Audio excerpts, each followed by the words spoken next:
இப்ப முடிக்கிறதுக்கு முன்னால இன்டர்ஜெக்ஷன் அப்படின்னு ஒரு பார்ட் ஆஃப் ஸ்பீச் இருக்கு. அதை பத்தி சொல்ல போறேன். ஸ்ட்ராங் ஃபீலிங்ஸை நம்ம எக்ஸ்பிரஸ் பண்றதுக்கு யூஸ் பண்ற வார்த்தைங்க தான் interjection.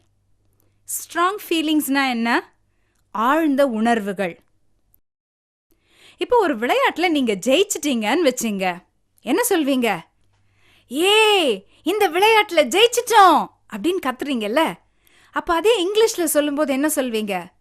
Hurrah, we won the game.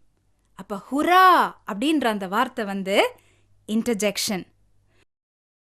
இதே மாதிரி ஒரு சோகமான ஒரு ஃபீலிங் இருக்குன்னு வைங்க. உங்க பர்ஸை தொலைச்சிட்டீங்க. அப்ப என்ன சொல்வீங்க? ஐயோ, என் பர்ஸை தொலைச்சிட்டேனே. அது இங்கிலீஷ்ல சொன்னோம்னா alas, I last my purse. Alas அப்படிங்கிற வார்த்தை இன்டர்ஜெக்ஷன். சரி, ஒரு அழகான தோட்டத்தை பார்க்குறீங்க. அதை பார்த்த உடனே என்ன சொல்வீங்க?